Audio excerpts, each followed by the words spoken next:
오늘 시간에는 여호와께 복을 받은 자니라 하는 제목으로 하나님 말씀 증거하도록 하겠습니다. 5월달 주일 예배를 통해서 이삭에 대한 말씀을 지금 나누고 있습니다. 오늘 성경 말씀 창세기 26장에도 이삭과 관련해서 참 독특한 사건들이 나옵니다. 그 사건들은 아버지 아브라함하고 연관이 되어 있습니다. 어떤 일은 아버지 아브라함은 잘 못했지만 이삭은 잘하고, 또 어떤 일은 아버지 아브라함도 잘 못하고 아들 이삭도 잘 못하는 일들이 벌어지게 됩니다. 과연 오늘 이 말씀을 통해서 하나님께서 오늘 저와 여러분들에게 어떤 은혜를 주시기를 원하실까요? 함께 그 은혜를 나누도록 하겠습니다. 첫 번째, 인생은 살아가는 것이 아니라 살아지는 것입니다. 창세기 26장 1절은 아브라함 때에 첫 흉년이 들었었는데 이삭 때에도 흉년이 들었고 이삭이 그랄 땅에 가게 되었다라는 말씀으로 시작이 됩니다. 아브라함이 75세에 고향을 떠나죠. 하나님께서 주시는 그 약속만 믿고 다 내려놓고 가나안 땅으로 갑니다. 그런데 그 약속의 땅에 온 지 얼마 되지 않아서 큰 흉년이 들어버립니다. 도저히 그 땅에서 살 수가 없는 상황이 되지요. 이삭의 삶도 똑같습니다. 이삭이 40세 나이에 결혼을 좀 늦게 합니다. 그리고 20년 동안 자녀들이 없다가 드디어 나이 60대였을 때에 20년 만에 두 쌍둥이 아들을 얻습니다. 이제 그 아이들이 이제 자라지요. 그리고 첫째 아들이 이제 혼자서 사냥을 할 정도로 그렇게 장성하게 됐습니다. 이삭의 나이가 정확하게 몇 살인지는 계산을 할 수 없지만 최소 한 80 정도 되는 나이가 되었습니다.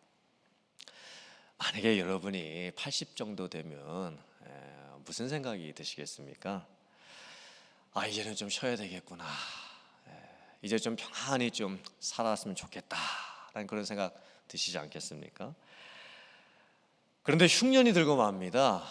그리고 도저히 그 동네에서 더 이상 살 수가 없는 상황이 되어버립니다.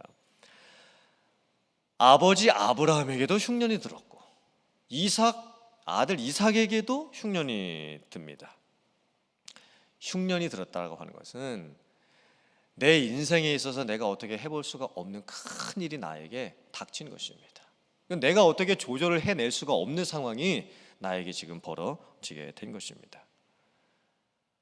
하나님은 왜 아버지 아브라함에게도 흉년을 만나게 하시고 또 아들 이삭에게도 흉년을 똑같이 만나게 하실까요? 어떻게 살라고 그렇게 각 세대마다 흉년을 허락을 하시는 걸까요?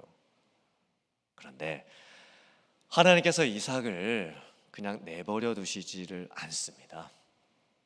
이삭으로 하여금 그 인생을 사라지게 되도록 하나님께서 모든 상황을 간섭해 주시고 만들어가 주십니다. 아버지 아브라함이 흉년을 만났을 때 아브라함은 어떻게 결정을 했냐면 애굽으로 이사를 가기로 결정을 해버립니다. 하지만 애굽은 물론 당대 최강대국이었습니다. 그곳에 가면 어려움 없이 당장 문제를 해결하고 먹고 살 수 있습니다. 그런데 애굽은 이방인의 땅이었습니다. 특별히 하나님을 적대시하는 사람들이 살고 있었던 죄악의 땅이었습니다. 영적으로 봤을 때는 가서는 안 되는 땅이었죠. 그런데 아브라함이 가고 맙니다. 그리고 그곳에 가서 세상적인 방법으로 문제를 풀어보려고 합니다. 이삭은 어떻게 했을까요? 사실 이삭도 마음속에 이미 애굽으로 가려고 마음을 먹습니다.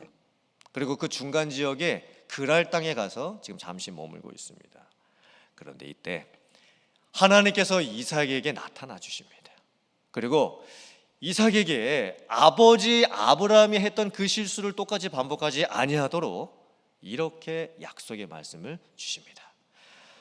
다 같이 창세기 26장 2절부터 4절 말씀 같이 봉독해 보겠습니다. 시작. 여호와께서 이삭에게 나타나 이르시되 애굽으로 내려가지 말고 내가 네게 지시하는 땅에 거주하라. 이 땅에 거류하면 내가 너와 함께 있어 네게 복을 주고 내가 이 모든 땅을 너와 네 자손에게 주리라. 내가 네 아버지 아브라함에게 맹세한 것을 이루어 네 자손을 하늘의 별과 같이 번성하게 하며 이 모든 땅을 네 자손에게 주리니 네 자손으로 말미암아 천하 만민이 복을 받으리라. 하나님께서 아버지 아브라함이 애굽으로 가려고 결정했을 때는 직접 이렇게 나타나서 막지를 않으셨습니다. 그런데 이삭에게는 직접 나타나십니다. 그리고는 이삭아, 네 아버지 아브라함이 했던 것처럼 너는 하지 말아라. 애굽으로 가지 말아라. 그리고 이 땅에 그냥 머물러 있어라. 그러면서 이삭에게도 아버지 아브라함에게 주셨던 약속을 똑같이 반복해서 말씀을 해주십니다. 그런데 상황적으로는 그 약속만 바라보면서 그 땅에 머물기가 참 어려운 상황입니다. 이제 나이가 이삭이 벌써 80이 넘었습니다. 그리고 아직 자녀들이 또 두 쌍둥이가 결혼을 지금 하지 않고 있는 상황입니다. 이삭이 이제 결정을 해야죠. 정말 상황은 이렇게 힘들고 어려운데 과연 하나님이 주시는 약속의 말씀을 믿고 이 땅에 그냥 계속 머무를 것인지 아니면 그냥 아버지가 했던 것처럼 이 애굽 땅으로 내려갈 것인지. 이삭은 결정하지요. 그 땅에 머물기로 결정합니다. 아버지 아브라함이 했던 그 실수를 자기가 똑같이 반복하지 않기 위해서 하나님의 약속만 바라보고 그 그랄 땅에 그냥 머물게 됩니다. 이건 잘한 거죠, 이삭이. 그런데 그 그랄 땅에 머무는 동안에 이삭에게 곧바로 무슨 일이 일어나게 되냐면 아버지 아브라함이 했던 실수를 똑같이 반복하는 그런 사건이 벌어지게 됩니다. 이삭이 그랄 땅에서 자기 아내 리브가를 자기 여동생이라고 사람들 앞에서 속입니다. 아마도 이삭의 아내 리브가가 참 아름다운 여인이었던 것 같습니다. 그리고 고대 근동 사회에서는 남편을 죽이고 아내를 빼앗는 일들이 종종 있었습니다.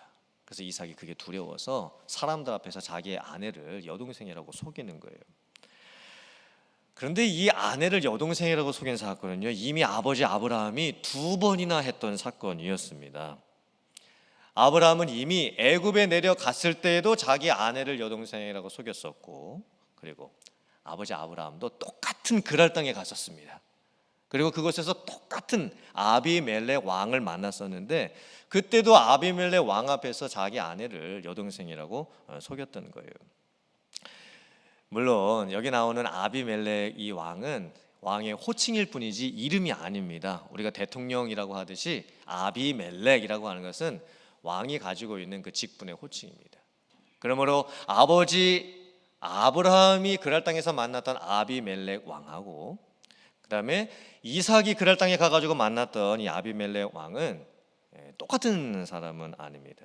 하지만 사건은 똑같이 벌어졌죠. 하나님께서 이삭이 벌이고 있는 이 사건에 개입을 하십니다.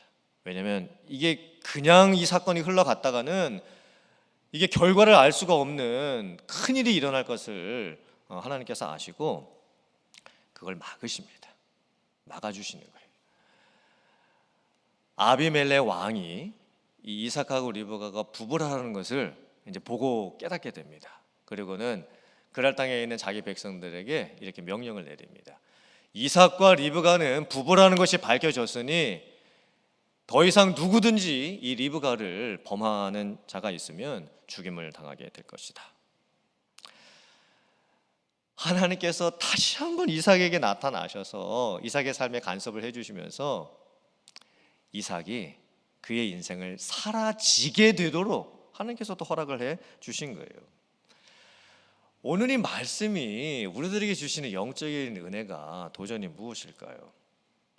이렇게 생각할 수도 있을 겁니다. 일반적인 원리로 봤을 때는 옛 속담에 부전자전이라는 말이 있죠.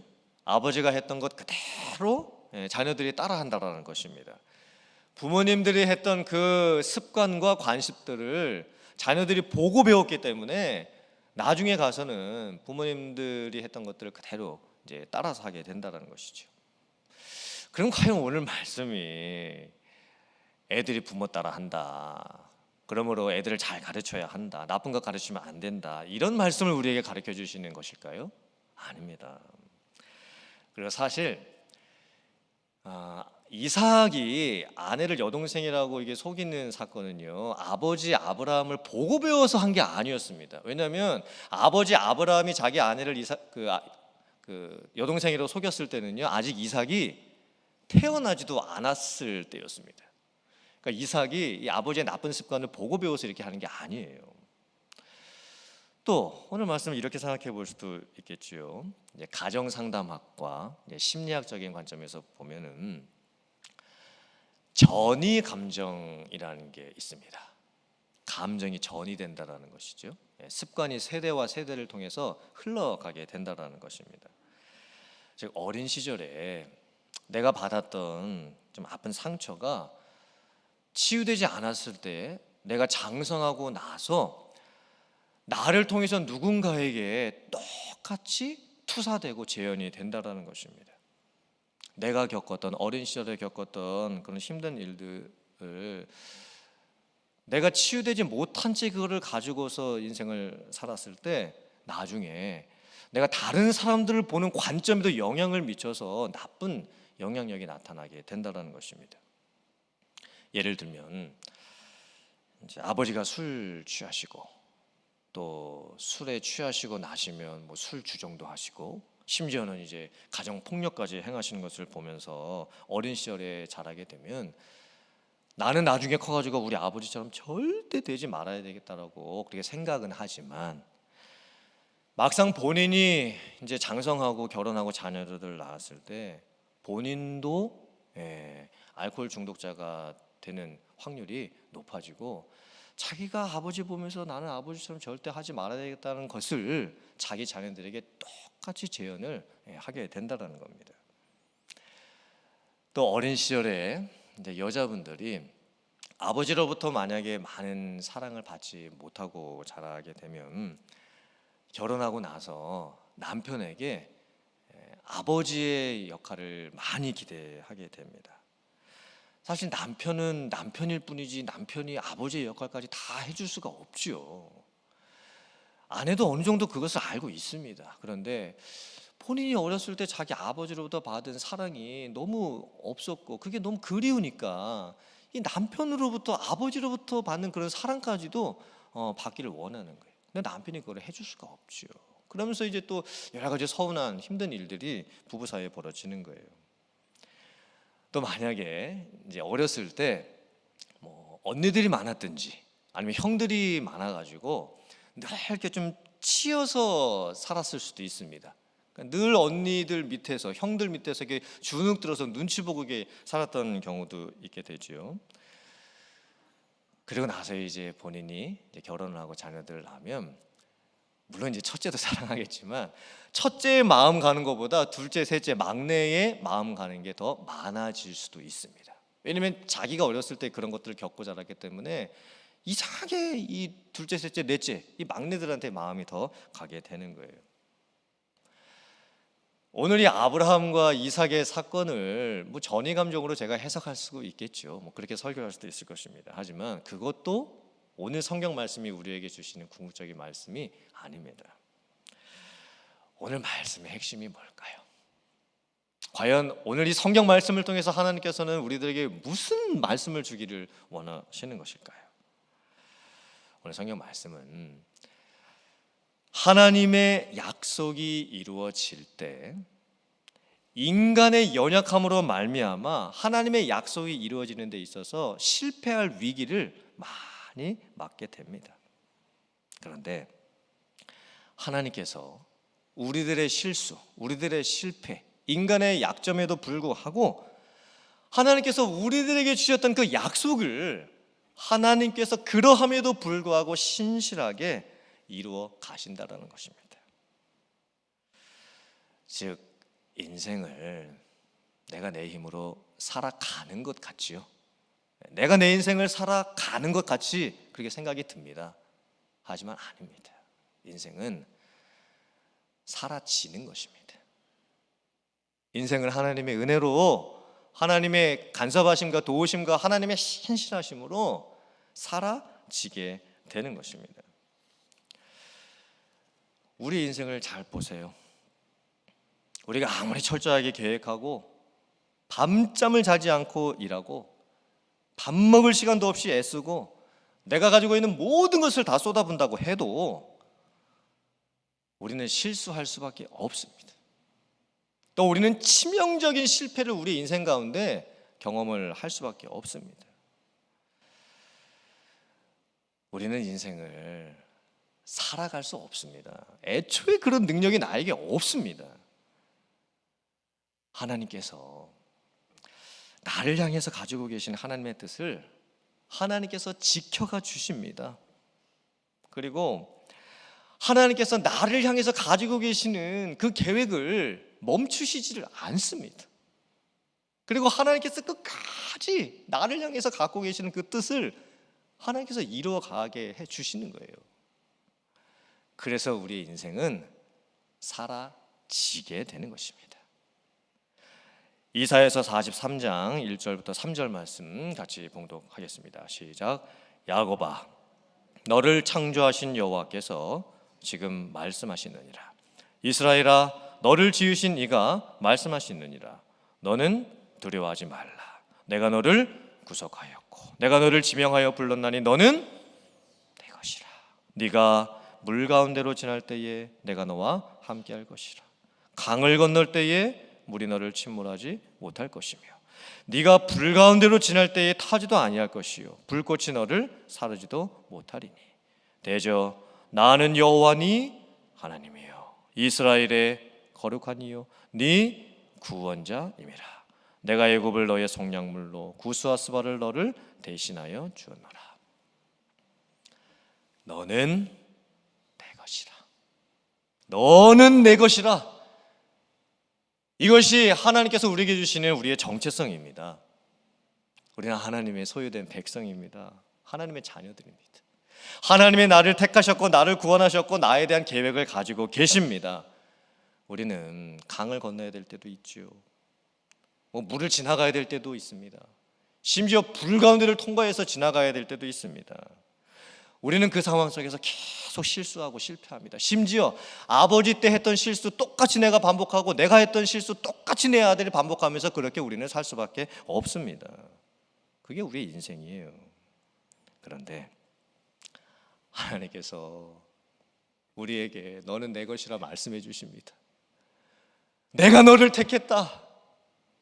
내가 너를 구원했고 내가 너에게 은혜 베풀기를 원한다. 내가 너에게 가지고 있는 나의 그 모든 계획들을 너를 통해서 이루어가기를 원한다. 네가 넘어지든 네가 쓰러지든 하나님께서 우리를 향해서 갖고 계신 사랑을 멈추시지 않겠다라는 거예요.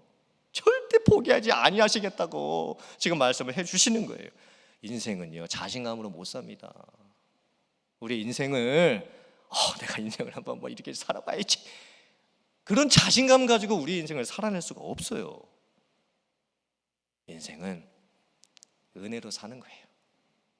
하나님이 주시는 은혜로 사는 것입니다. 그래서 인생은 살아가는 게 아니라 살아지는 거예요. 사랑하는 성도님들, 여러분의 인생이, 여러분의 삶이 이런 인생 되실 수 있기를 주님의 이름으로 축원합니다. 여러분의 인생에 어떤 흉년이 온다 할지라도, 여러분의 인생에 어떤 실수가 있다 할지라도, 어떤 실패가 반복이 된다 할지라도 하나님의 절대적인 주권 속에서 회복되고 또 인도함을 받는 그런 성도님들의 삶이 되실 수 있기를 주님의 이름으로 축원합니다.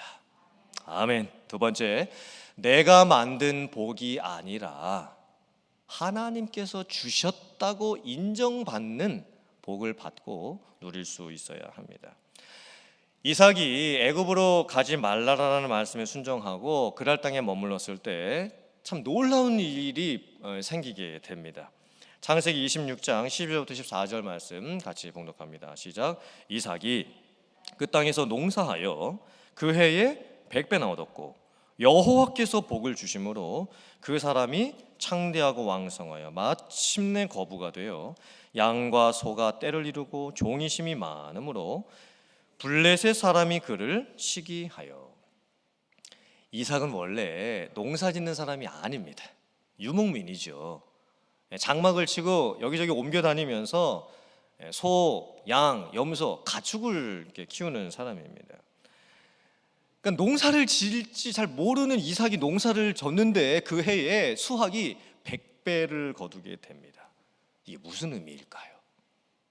이삭이 자기 힘으로 이렇게 한 것이 아니었습니다. 하나님께서 복을 주셨죠. 어떻게 농사도 짓지 못하는 사람이 농사를 져가지고 1년 안에 이렇게 엄청난 그 수확을 거둘 수가 있겠습니까? 그리고 양도 소도 때를 이루고 종도 심이 많아졌죠. 이것을 오늘날 우리들의 표현으로 하면 인생 대박이 난 겁니다. 인생 대박이 지금 터졌습니다.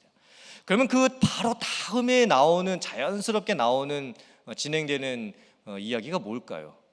부자가 돼서 그 땅에서 잘 먹고 잘 살았더라. 이게 그냥 자연스럽게 흘러내오는 내용이 돼야 되겠죠. 그런데 아닙니다. 오히려 이삭이 부자가 되고 나서 또 다른 고난이 이삭에게 찾아오기 시작을 합니다.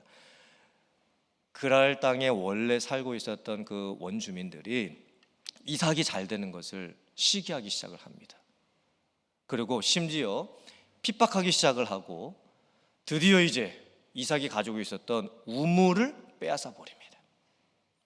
여러분, 이 우물이 왜 중요하냐면 팔레스타인 지역은 건기와 우기가 나뉘어져 있지요. 그래서 비가 오지 아니하는 건기가 되면 우물이 참 중요합니다. 우물을 잘 지켜낼 수 있어야 됩니다. 우물을 빼앗는다는 의미는 뭐냐면 이삭의 모든 근원을 다 끊어 버리겠다라는 거예요. 이삭이 살아갈 수 있는 모든 그 근본되는 것들을 아예 그냥 다 없애 버리겠다는 의미입니다. 우물 뺏기면 사람이 죽을 수도 있고 농사도 지을 수도 없고 가축도 기를 수가 없습니다. 더욱이 아비멜렉 왕이 이삭에게 우리를 떠나라 이렇게 요구합니다. 더 이상 우리 땅에서 살지 말고 네가 너무 강성해져서 전쟁이 일어날 것 같으니까 떠나라, 우리를 떠나라 이렇게 이제 요구를 하는 거예요. 이삭이 남의 나라 땅에서 부를 얻은 것, 그게 축복이 아니었습니다. 진짜 복이 아니었습니다. 오히려 남의 나라 땅에서 부를 얻게 됐을 때 고난이 찾아오기 시작을 합니다. 괴롭힘을 당합니다. 핍박을 당하는 거예요. 여러분들께서 이삭의 상황이었다면 어떻게 하시겠습니까? 분하죠. 원통하고 또 화돈하고 보복하고 복수하고 싶겠죠. 그런데 이삭이 그냥 우물을 내줍니다. 그리고 다른 곳에 가서 우물을 새롭게 팝니다. 그런데 그랄 사람들이 거기까지 쫓아와서 또 그 우물을 빼앗습니다. 그때 이삭이 또 그냥 우물을 줍니다. 다른 곳에 가서 우물을 팝니다. 창세기 26장에 이삭이 우물을 총 몇 번 파냐면 7번을 팝니다. 7번. 화면을 한번 보시면요, 그 우물마다 다 의미가 또 새겨져 있어요. 첫 번째 아브라함 때 팠던 우물, 두 번째 다른 곳에서 아브라함 때 팠던 우물. 이 두 우물은요 새로 판 우물이 아니라 예전에 아브라함이 그랄 땅에 갔었을 때가 있었었죠. 그때 파놓았던 우물들이 있었어요. 그것을 다시 이제 판 거예요. 그런데 세 번째 우물부터는요 진짜 힘들었어요. 얼마나 우물 파는 게 힘들었으면 에색, 이건 억압하다, 내가 다 뺏겼다 이런 의미입니다. 네 번째 우물도 힘들었어요. 신나, 내가 공격당했다, 지금 사방에 지금 내 대적들이 지금 많다 이런 의미인 거예요. 그리고 이제 다섯 번째 우물부터 이제 조금 풀리기 시작해요. 르호봇, 하나님이 나를 넓혀주셨다, 나를 이제 드디어 이제 열어주신다 이런 의미예요. 여섯 번째 부엘세바에서 제단 쌓고 우물, 또 일곱 번째 세바 우물 파죠. 이 세바가 이제 7번, 7번이라는 뜻인 거예요. 이삭이 이 우물 팔 때마다 얼마나 힘들었을까요? 특히나 이 네 번째 우물까지는 정말 힘들었습니다. 그런데 참고 인내하죠. 그리고 이제 7번까지 우물을 파게 되잖아요. 이 상황을 오늘날 우리들의 이 표현으로 바꾸면 이삭이 하는 것마다 망하는 거예요. 이삭이 손 대는 것마다 일이 하나도 안 풀리는 거예요. 인간적인 관점에서 봤을 때는 이 우물 파기는 너무 힘든 과정들입니다. 그런데 그 우물 파면서요, 하나님께서 참 이삭을 특별한 방법으로 인도를 해주셨어요. 지도를 한번 잘 보세요. 지도. 저 지도를 보면 원래 이삭이 어디 살았었냐면, 저 지도에는 안 나타나는데 남쪽 부엘라 헤로이에 살고 있었습니다. 그리고 이삭이 어디 땅으로 갔습니까? 그랄 땅으로 갔죠. 그랄 땅은 해변가 지역에 있어요. 그리고 저 그랄 땅에서부터 이제 7번 우물 파면서 계속 장소를 옮기죠. 그리고 마지막으로 간 곳이 어디입니까? 부엘세바입니다. 부엘세바. 저 지도 잘 보면요, 이삭은요 우물 파면서 결국은 원래 있는 하나님의 약속의 땅 가나안 땅으로 돌아가게 돼요. 이게 하나님의 계획이었습니다. 물론 이삭은 우물 파느라 너무 힘들었어요. 팔 때마다 뺏길 때도 너무 힘들었고, 그런데 궁극적으로는 그 우물 파다가 가나안 땅으로 다시 돌아간 거예요. 이게 하나님의 계획이셨다는 거예요. 그러니까 이삭의 인생은요, 살아가는 인생이 아니었어요. 사라지는 인생. 그리고 진짜 복이 무엇인지를 하나님께서 보여주십니다. 이 그랄 왕이었던 아비멜렉이 이삭을 찾아옵니다. 이제는 이삭이 그랄 땅에서 멀리 떠났습니다. 이제 얼굴 보지 않고도 이제 살 수 있는 그런 상황까지 된 거예요. 그런데 그 상황에서 이 그랄 땅 이 왕이었던 아비멜렉 왕이 굳이 이삭을 이제 찾아와요. 그리고 이렇게 말을 합니다. 창세기 26장 28절 29절 말씀 같이 봉독해 보겠습니다. 시작. 그들이 이르되 여호와께서 너와 함께 계심을 우리가 분명히 보았으므로 우리의 사이 곧 우리와 너 사이에 맹세하여 너와 계약을 맺으리라 말하였노라. 너는 우리를 해하지 말라. 이는 우리가 너를 범하지 아니하고 선한 일만 네게 행하여 네가 편히 가게 하였음이니라. 이제 너는 여호와께 복을 받은 자니라. 하나님을 믿지 않는 이방 사람이었던 아비멜렉 왕이 이삭을 지금 축복하는 거예요. 내가 너를 잘 지금까지 봐왔는데 정말 너의 인생에는 하나님이 함께 해주시는구나. 이걸 내가 봤다. 이렇게 지금 이삭에게 얘기를 해줍니다. 그리고 너는 하나님께로부터 참 복을 받은 사람인 것 같다. 이렇게 인정을 해주는 거예요. 그리고 서로 평화협정 맺자고 하죠. 상호 불가침 조약 맺자고 하는 거예요. 그러면서 내가 너한테 지금까지 잘해줬던 것처럼 너도 나한테 좀 잘해줘라. 이렇게 부탁하는 거예요. 사실 아비멜렉 왕은요, 그랄 사람들은 이삭에게 잘해준 게 없어요. 괴롭히고 빼앗았지요. 거짓말하고 있는 겁니다 지금. 아무튼 그래도 너희들은 우리한테 좀 잘해줘라. 이제 우리 싸우지 말고 살자. 이렇게 지금 얘기를 하고 있는 거예요. 복이 뭘까요? 복. 우리는 복을 어떻게 생각하냐면 내 스스로가 갖게 되는 것, 내가 만들어내는 것, 이걸 복이라고 생각합니다. 그래서 내가 내 스스로를 평가하지요. 내가 이만큼 됐으면 복 받았지. 내가 이만큼 가지고 있으니까 복 받았지. 내가 이만큼 성공했으니까 복 받았지. 내가 이만큼 대박 났으니까 난 복 받았지. 우리가 가지고 있는 복은 그런 거예요. 그리고 그걸 그렇게 가지려고 애를 쓰지요. 근데 하나님께서 우리에게 가르쳐 주시는 복은, 영적인 복은 그런 의미가 아닙니다.